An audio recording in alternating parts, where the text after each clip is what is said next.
तो साइंटिस्ट आगे अपना 10th क्वेश्चन है 14.4 एक्सरसाइज का। तो 10th क्वेश्चन के स्टेटमेंट के अकॉर्डिंग साइंटिस्ट देखना, there are 3 events A B C. Scientist इसने अपने को 3 इवेंट्स दे रखी है ए बी सी, और साथ में इसने बोला है one of which must happen. तीनों में से कोई ना कोई इवेंट्स तो 100% श्योर है ओक्यूर होगी, ठीक है, तीनों में से कोई ना कोई तो होगी। And one can happen at A time, और एक टाइम पे एक ही इवेंट्स ओक्यूर हो सकती है, ठीक है। If the odds are 8-3 against A. Scientist जो अपनी इवेंट ए है इसका इसने ओड अगेंस्ट दे रखा है 8-3। ओड अगेंस्ट क्या होता है वो भी मैं आपको बताऊंगा। और इवेंट बी के लिए इसने ओड अगेंस्ट दे रखा है 5-2। तो अपने को यहाँ पे सी इवेंट का ओड अगेंस्ट फाइंड करना है। तो देखते हैं साइंटिस्ट जो अपने को कंडीशन गिवन है उसके अकॉर्डिंग सबसे पहले तो यहाँ पे तीनों इवेंट्स नोट करते हैं। Let's 3 events be A B C. A B C अपने को 3 इवेंट्स दे रखी है। क्वेश्चन के अकॉर्डिंग साइंटिस्ट इसने बोला है कि तीनों इवेंट्स में से कोई ना कोई इवेंट्स जरूर ओक्यूर होगी। तो साइंटिस्ट तीनों में से कोई ना कोई तो जरूर ओक्यूर होगी, यानी कि श्योर है, यानी कि प्रोबेबिलिटी ऑफ इवेंट ए, यानी कि ए इवेंट की प्रोबेबिलिटी प्लस बी इवेंट की प्रोबेबिलिटी प्लस सी इवेंट की प्रोबेबिलिटी। साइंटिस्ट जब अपने को कोई श्योर इवेंट दे रखी होती है तो श्योर इवेंट्स की प्रोबेबिलिटी का सम इज इक्वल टू 1 होता है, ठीक है। कोई ना कोई तो तीनों में से ओक्यूरेंस होगी ही, तो इसकी प्रोबेबिलिटी का सम करेंगे यानी कि तीनों की प्रोबेबिलिटी इज इक्वल टू 1 हो जाएगा। ये अपने को फर्स्ट कंडीशन दे रखी है। सेकंड कंडीशन के अकॉर्डिंग साइंटिस्ट इसने ओड अगेंस्ट दे रखा है। ओड अगेंस्ट नोट करते हैं, odd against of event A. A event का साइंटिस्ट ओड अगेंस्ट दे रखा है 8-3। 8-3 का मतलब है कि 8/3 बोल सकते हैं या फिर 8:3 बोल सकते हैं। और इसी प्रकार साइंटिस्ट अपना जो बी इवेंट है इसका ओड अगेंस्ट इसने दे रखा है 5-2, यानी कि 5.2 बोल सकते हैं। तो अपने को इसने सी इवेंट का ओड अगेंस्ट फाइंड करने के लिए बोला है। तो साइंटिस्ट ओड अगेंस्ट क्या होता है वो भी मैं आपको बताऊंगा। देखिए, इससे पहले जो साइंटिस्ट हमने 9th क्वेश्चन किया था उसके अंदर मैंने आपको बताया था ओड इन फेवर क्या होता है, ठीक है। लेकिन इसके अंदर अपोजिट केस दे दिया, इसने बोला odd against. Odd against, odd against scientist बिल्कुल अपना ओड इन फेवर का उल्टा होता है, ठीक है। ओड अगेंस्ट का मतलब होता है कि किसी भी इवेंट्स के फेवर में कितने केस नहीं हैं, जैसे कि number of case unfavour in event, किसी भी इवेंट के फेवर में कितने केस नहीं हैं, अपोन में number of case favour to event E, ठीक है। साइंटिस्ट इसका रेशियो होता है किसी भी इवेंट के अनफेवर में कितने केस है और उसके अपोन में इसके फेवर में कितने केस है। जैसे साइंटिस्ट अगर आपको एग्जांपल देके बताऊं तो एक डाइस वाला एग्जांपल ले लेते हैं जिसके ऊपर 1, 2, 3 नंबरिंग होती है।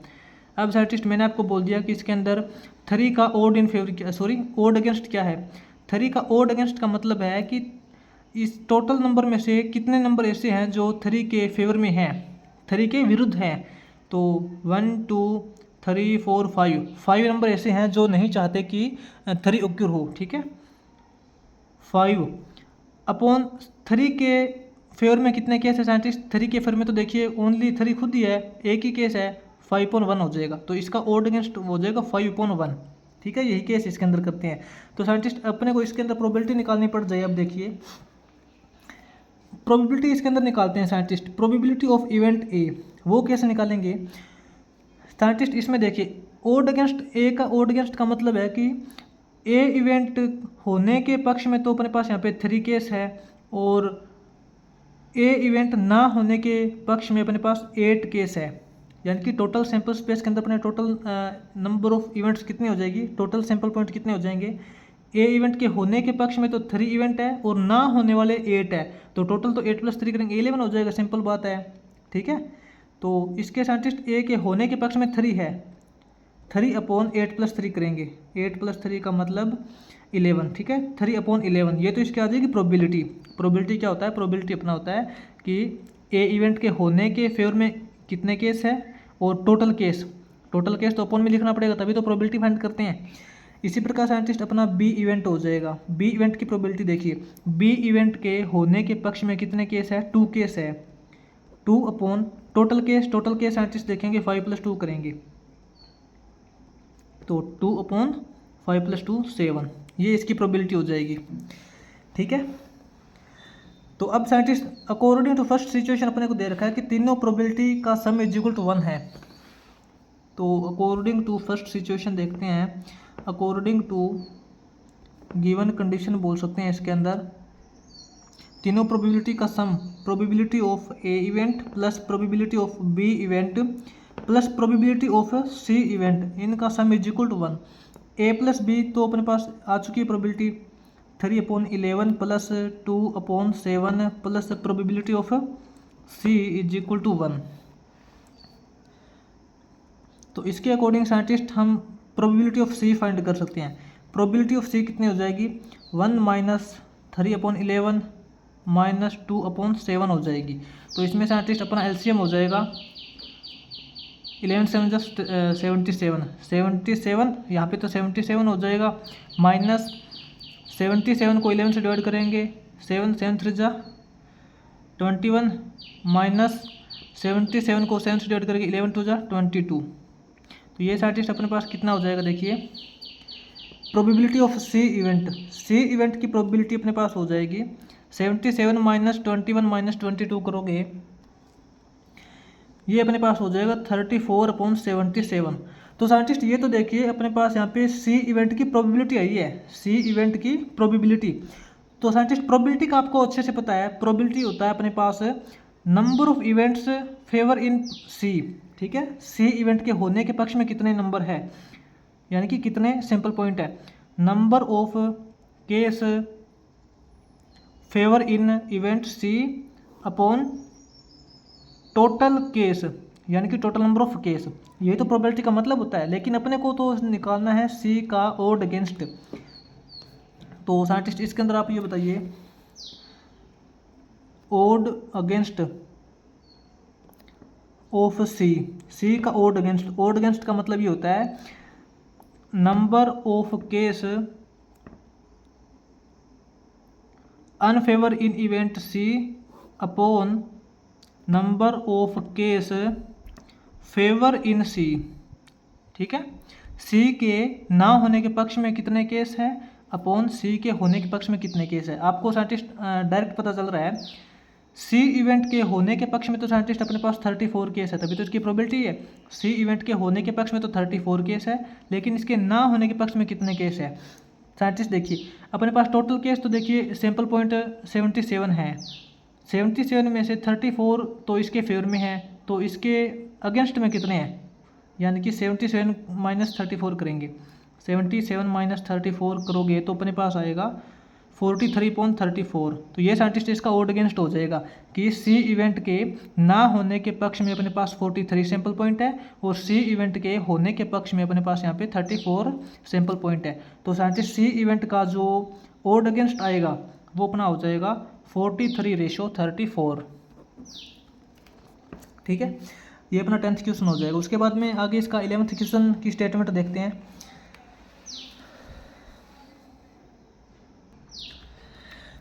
आगे साइंटिस्ट इसका 11th क्वेश्चन करेंगे नेक्स्ट पेज पे।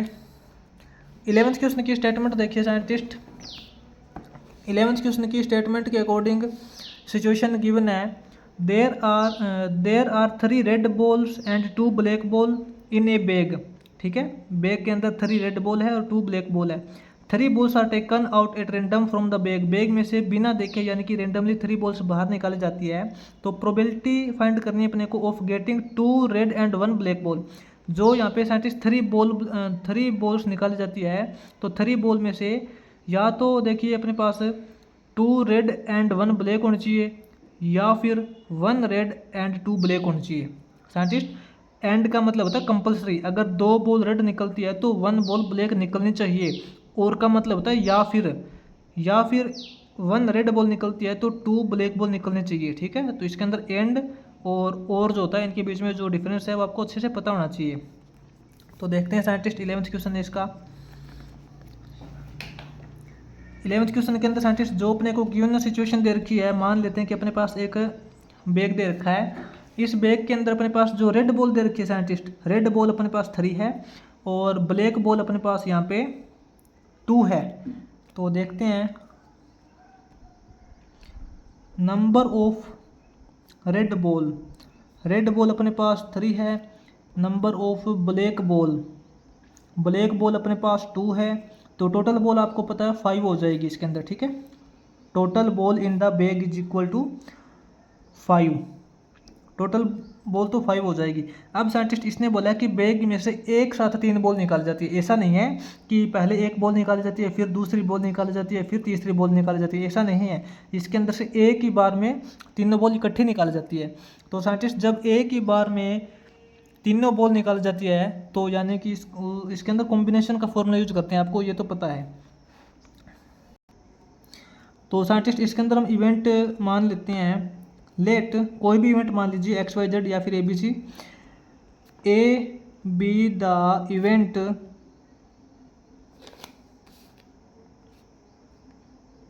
ऑफ गेटिंग, क्या इवेंट्स दे रखी है साइंटिस्ट इसने, 2 red and 1 black, 2 red ball and 1 black ball, ठीक है। और बीच में इसने दे रखा है और, या फिर सेकंड केस इसने दे रखा है 1 red ball and 2 black ball, ये केस दे रखा है, ठीक है। अपने पास यहाँ इसने 2 केस दे रखे हैं। अपने पास अगर 2 रेड बॉल निकलती है तो 1 ब्लैक बॉल निकलनी चाहिए, ठीक है। या फिर और का मतलब होता है, या फिर अगर 1 रेड बॉल निकलती है तो अपने पास 2 ब्लैक बॉल निकलने चाहिए। ये कंडीशन अपने को दे रखी है। तो इसकी प्रोबेबिलिटी क्या हो जाएगी साइंटिस्ट, प्रोबेबिलिटी ऑफ इवेंट ए। तो साइंटिस्ट मैंने आपको पहले भी बताया था, एंड का मतलब होता है मल्टीप्लाई, और का मतलब होता है प्लस। जैसे इसके अंदर करेंगे, देखिए साइंटिस्ट इसमें से ना टोटल 3 बॉल निकली है। अब ये बताइए इसमें से जो 3 बॉल निकलेगी उसमें से 2 red ball and 1 black ball होनी चाहिए, 2 red ball and 1 black ball होनी चाहिए। तो साइंटिस्ट ये जो रेड बॉल है कितने तरीके से निकल सकती है, 2 रेड बॉल निकालनी है तो रेड बॉल तो अपने पास यहाँ पे 3 है, 3 रेड बॉल में से 2 रेड बॉल निकल जाएगी, एंड बीच में एंड दे रखा है, इसका मतलब मल्टीप्लाई, ब्लैक बॉल 1 निकालनी है, ब्लैक बॉल 2 दे रखी है, 2 ब्लैक बॉल में से 1 ब्लैक बॉल निकल जाएगी, ठीक है। ये तो साइंटिस्ट इसका हो जाएगा एंड वाला केस। बीच में और दे रखा है, और का मतलब होता है प्लस। साइंटिस्ट एक बार ना इसका हम अलग से निकाल लेते हैं, इसके अपॉन में करते हैं। तो साइंटिस्ट टोटल में से कितनी बॉल निकलेगी, 2 रेड और 1 ब्लैक, टोटल में से तो अपने पास देखिए 3 बॉल निकल जाएगी ना। टोटल अपने पास यहाँ पे 5 बॉल है, 5 में से 3 निकल जाएगी। अब बात करते हैं और की, और का मतलब होता है प्लस, यानी कि साइंटिस्ट दोनों की जो प्रोबेबिलिटी है वो ऐड हो जाएगी। या तो अपने पास 2 रेड और 1 ब्लैक बॉल निकल सकती है, या फिर 1 रेड और 2 ब्लैक बॉल निकल सकती है, यानी कि दोनों की प्रोबेबिलिटी ऐड कर देंगे। 3 बॉल निकलने के जो अपने चांस है वो थोड़े इंक्रीज हो जाएंगे, ठीक है। तो और का मतलब प्लस लगा दिया। अब 1 red ball, scientist red ball अपने पास 3 दे रखी है, 3 रेड बॉल में से 1 बॉल निकल जाएगी, एंड का मतलब multiply 2 black ball, 2 black ball निकलनी चाहिए, ब्लैक बॉल अपने पास 2 है तो दोनों में से दोनों निकल जाएगी, अपॉन में इसके टोटल 5 बॉल में से 3 बॉल निकल जाएगी, ठीक है। इसका आपको सॉल्यूशन करना है। कॉम्बिनेशन का फॉर्मूला साइंटिस्ट आपको अच्छे से पता होता है, NCR आपने पहले भी सोल्व किया है। तो इसके अंदर साइंटिस्ट इसकी जो प्रोबेबिलिटी अपने पास निकल के आएगी इक्वल टू 5C, तो 5C3 तो साइंटिस्ट टोटल के अपॉन में है, ठीक है। ऐसा करते हैं 3C2 into 2C1 plus 3C1 into 2C2 और इसके टोटल के अपॉन में कर लेते हैं 5C3, यानी कि एलसीएम लेके, ठीक है, क्योंकि दोनों के अपॉन में सेम डिनोमिनेटर है। तो अब साइंटिस्ट इसका जो फैक्टोरियल ओपन करके इसको सोल्व करते हैं। प्रोबेबिलिटी ऑफ ए इवेंट क्या हो जाएगी, 3C2 का मतलब क्या होता है साइंटिस्ट, 3C2 का मतलब हो जाएगा अपने पास 3 फैक्टोरियल अपॉन 3 माइनस 2 करेंगे 1 फैक्टोरियल और इंटू 2 फैक्टोरियल, इंटू के अंदर 2C1 का मतलब होता है साइंटिस्ट अपने पास यहाँ पे 2 फैक्टोरियल अपॉन 2 माइनस 1 करेंगे 1 फैक्टोरियल इंटू 1 फैक्टोरियल, बीच में प्लस का सिंबल है। 3C1 का मतलब साइंटिस्ट 3 फैक्टोरियल ही हो जाएगा, क्योंकि जिसका R1 होता है 3C1 होता है या फिर 2C1 होता है, उसका मतलब 3 फैक्टोरियल ही होगा डायरेक्ट, क्योंकि 3 माइनस 1 करोगे अपॉन में 3 माइनस 1 करोगे 2 फैक्टोरियल हो जाएगा, 1 का 1 फैक्टोरियल इंटू 2C2 का मतलब हो जाएगा साइंटिस्ट 2 फैक्टोरियल अपॉन 2 माइनस 2 करोगे 0 फैक्टोरियल और 2 फैक्टोरियल। अब साइंटिस्ट इसके टोटल अपॉन में दे रखा है अपने को, इसके टोटल अपॉन में, इसका मतलब इस टोटल को डिवाइड करना है।